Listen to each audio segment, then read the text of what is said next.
Now, geopolitical landscape, I always try and analyze as to what do we mean when we use these big words, right? Because sometimes we use geopolitical landscape and we really don't know what we're talking about. Okay, so I always look at the dictionary. Looking at the dictionary, geopolitical is something which is concerned with politics that mean the way that geography affects politics or relations between countries. Now, the interesting part is that the geography of the region that we inhabit hasn't changed.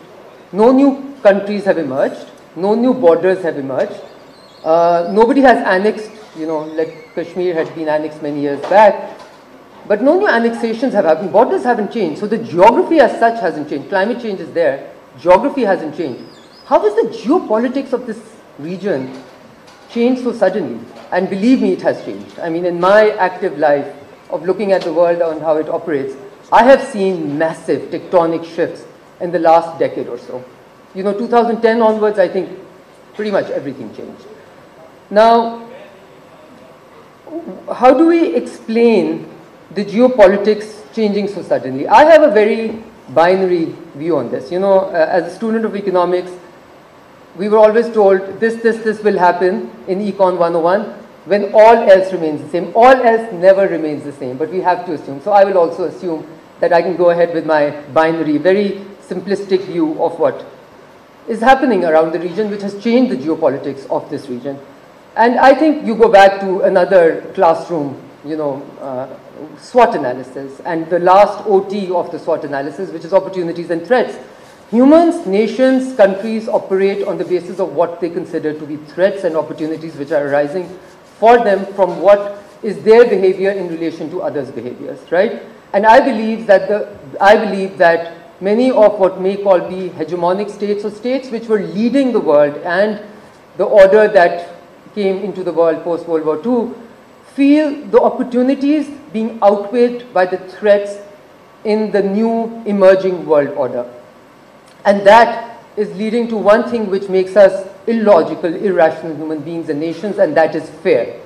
When our threat perception goes high, our fear becomes that is what creates a threat perception, right? And fear is never a rational basis of making any decisions. I think the world is currently reacting and acting in fear of what they consider to be a changing global environment. Yeah? So, before going much forward, let me just take you to two quotes, both coming in not from Pakistani presidents or prime ministers or Chinese or Russians, but Americans, right? So I'll take you to Richard Nixon, who said in 1972 in an interview to Time magazine, "I think it will be a safer world and a better world if we have a strong, healthy US, Europe, Soviet Union at that time, China, Japan, each balancing the other." I don't see the US thinking this way right now. Yeah? 2021, much to our relief after what we saw in the negotiations that took place between China and the US in the far corners of the world, and some of the words that were used were not very encouraging so after that it was kind of comforting to hear President Biden say categorically in the 2021 UNGA address, "I will say it again, we are not seeking a new Cold War or a world divided into rigid blocks." And that is what a country like Pakistan fears, a world divided into rigid blocks and countries being forced to choose which block they belong to, and if you belong to one, you cannot be part of the other. We want to be part of the world. We do not want to be part of any blocks. Now, if you really simplify it, the geopolitics of this region really didn't change much until 2010. Yeah, I think post World War II, the liberal world order, where everybody fell, everybody kind of remained, and our threat perception, our perception of opportunities kind of remained the same. Now, I believe things changed massively when the US decided to do the Asian pivot. And we happened to be in office at that time. I remember the Asia Society speech of Madam Clinton, and then of course President Obama's many speeches after that. And as US turned towards Asia, it seemed like Asia turned against itself. Okay, so the emerging tigers and China being at peace in some levels, ASEAN functioning very well, us in SAARC quoting ASEAN as a functional body, is no more the case. And then if you look at the 2018 defense strategy paper of the United States of America, it was, to me, the biggest testimony as to what was happening, in which it was categorically and articulated that the US does not perceive threats from international terrorist organizations and international terrorism to be the biggest threat that it has to deal with. And today, the threat that is emerging from a revisionist, as they called it, Russia, and emerging, and I don't exactly recall what the exact words were somewhere to the tune of emerging China, is what the US perceives to be the biggest threat that it has to coalesce all its resources to face. And that was the game changer. So 2010 to 18, these two things, to me, changed or are, telling on what's happening.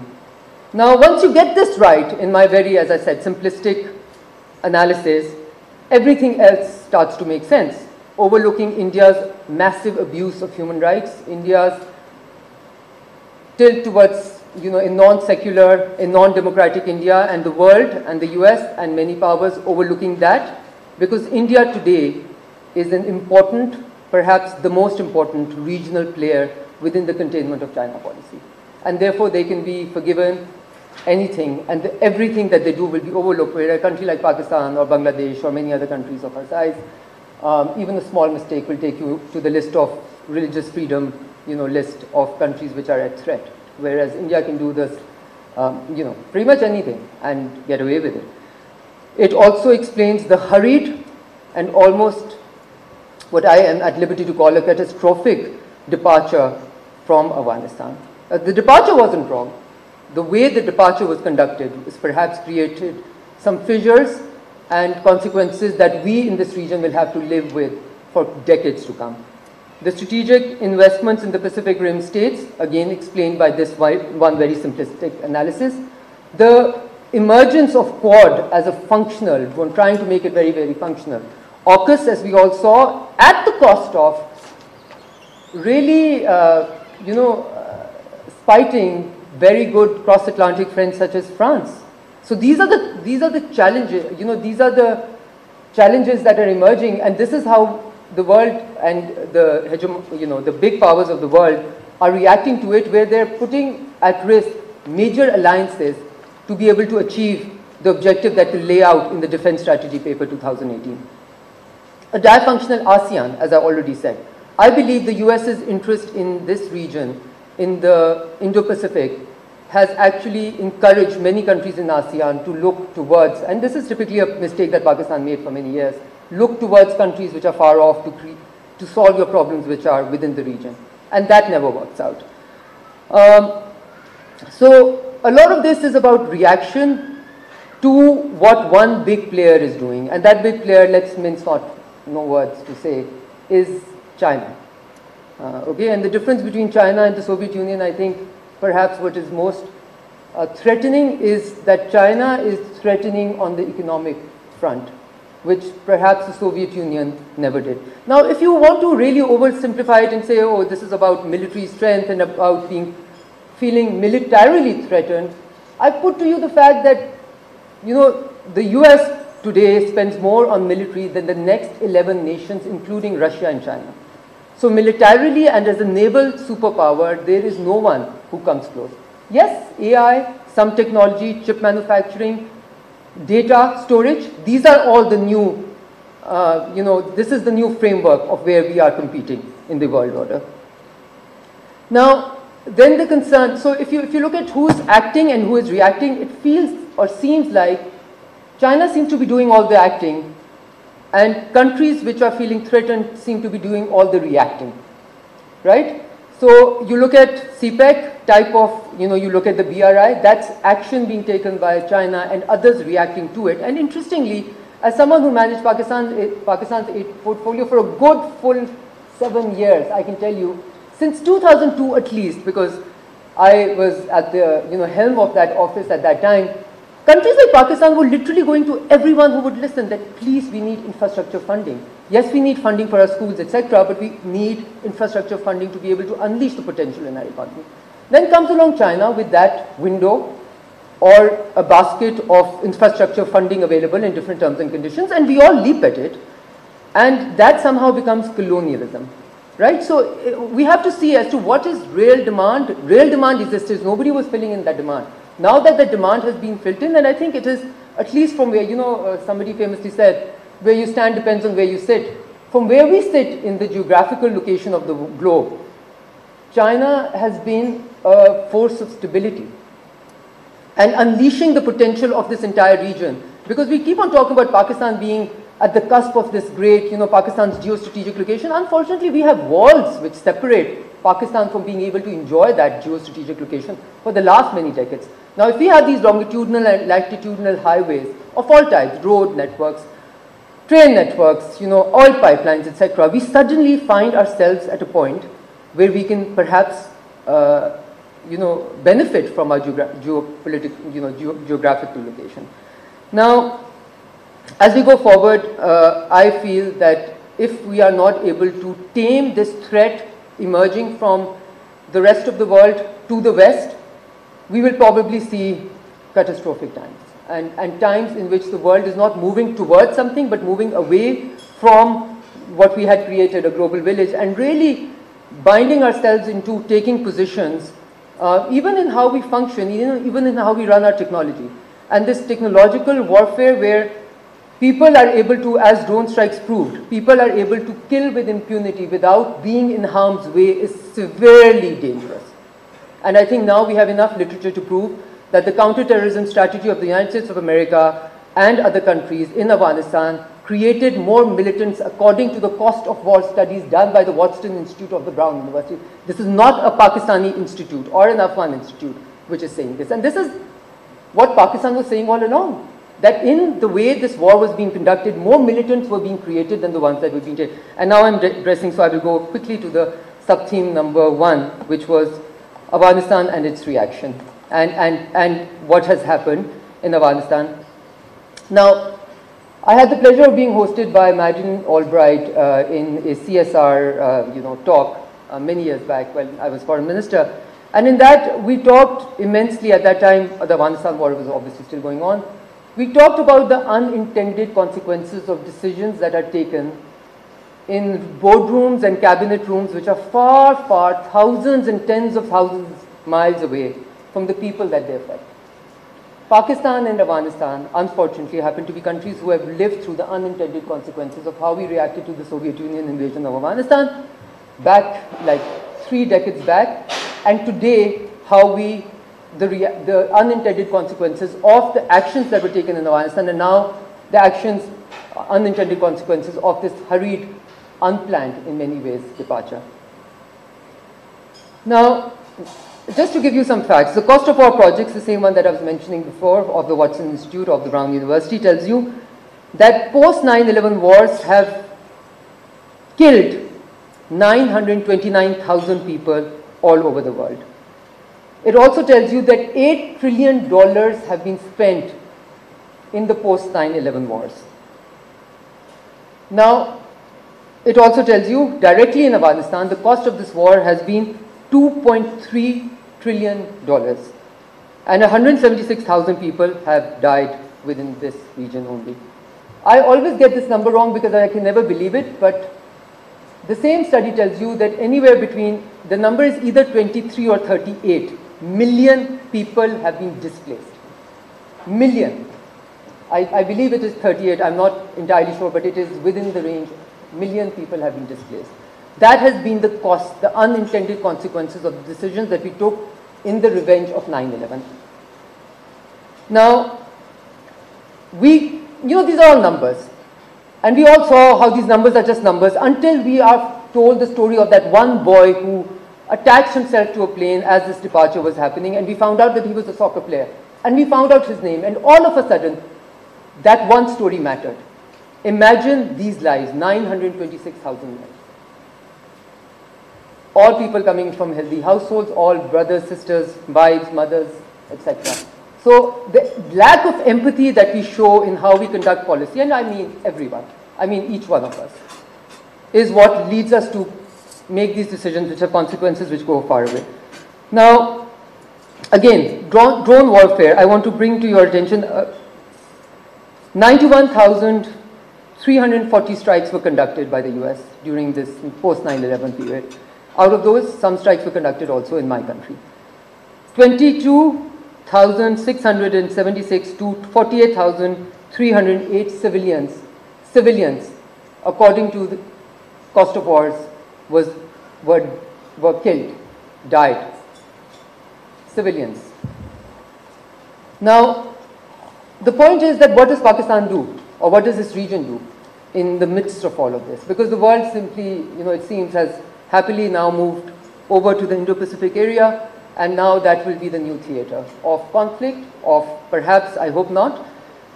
Now, I just want to end perhaps by bringing to light some of the things that because I believe as Foreign Minister, I'm sure the current Foreign Minister has spent perhaps even more time on Afghanistan just because what has happened, but I pretty much spent 50% of my time on the Afghanistan file. I was attached to that because I thought that was a riddle we could solve. India was going through its own motions. India, you can't really manage its behavior, but I felt since we were the bigger country and perhaps certainly the more resourceful country, the more institutional strengthened country, we could perhaps engineer a change in Afghanistan, yeah? Nothing very good to report on all of that effort. But just to say that many of the things that Pakistan was saying all along across different governments, that Pakistan as a state was saying consistently, persistently, was always never heeded to, because Pakistan was always believed to be playing these double games, and Pakistan was never a reliable friend, and all of that narrative shaping kept the world from listening to Pakistan. Well, Pakistan had gone through the consequences of the first Afghan adventure. Okay, and let me just take you through the 4 or 5 things that Pakistan was consistently saying, which are now going to appear in many US papers that I have already read. Yeah? So Pakistan was saying, for instance, Born 1, please ensure that now the Taliban are at their worst, they have been given up arms, etc., make them part of the process.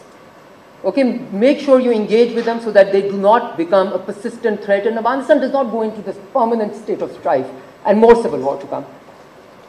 Well, Pakistan is pro-Taliban, therefore let's not listen to Pakistan. We always said there is no permanent military solution. These counter-terrorism tools that you're using are creating more militants, which now the cost of war studies also tells you. But Pakistan doesn't want the militants to go away, and Pakistan is in bed with some of those militants, and therefore Pakistan doesn't want us to go against this person, that person, and etc. And military solution is, we will kill them with our might. Then Pakistan said, you cannot train a military of this number, 300,000 plus, overnight. These people will go into small blocks and come back to harm you, etc. Pakistan is feeling threatened from an Afghan army, which is going to be a strong army. Drone strikes creates more militants than it kills.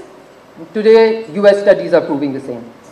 And then, of course, intra-Afghan dialogue, of course, is to should precede any dialogue with the Taliban. Otherwise, the consequences may not be so good. So, I have a list of these things.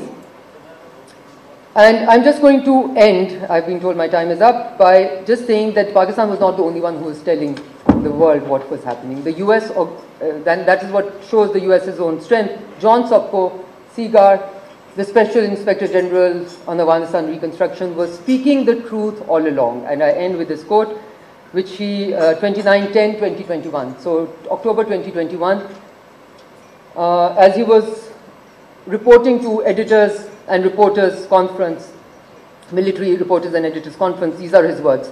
And he says, those of you who have followed Seagar's work know that many of the reasons for the unexpected quick collapse of the Afghan government are problems that Seagar had reported for many years. Corruption, ghost soldiers, dependence of Afghan military on US air power, and this is our friend Barney Rubin has written a great deal about it, and I will repeat, dependence of Afghan military on US air power, which was then taken away, and they were expected to fight. Contractors and other enablers, and incompetent Afghan leadership, to name but a few. And just to say that what is happening now in Afghanistan is nothing than the slow-moving catastrophe unfolding in front of our own eyes, and millions of people. So we want to appease our conscience by lifting out like 160,000 people from Afghanistan and take them to better, stable environments, and then we want to leave the 23 million Afghans or 28 million Afghans who are left in Afghanistan to die because their resources will not be available for them to even be a functional state. And just literally the last line, as Foreign Minister Qureshi said, which many of other foreign ministers within the region have been asking for the Afghan Taliban to give them assurances that their soil will not be used. I ask you the question that a country or a state, whichever form, none of us, I think, are great admirers of the Taliban in any form, which does not even have access to resources to pay its utility bills and to pay school teachers and to pay soldiers, what can the world have as an ask of them? Isn't it a bit delusional to ask of countries which do not have access to their own funding? So I believe the world is currently enabling the catastrophe in Afghanistan rather than disabling it.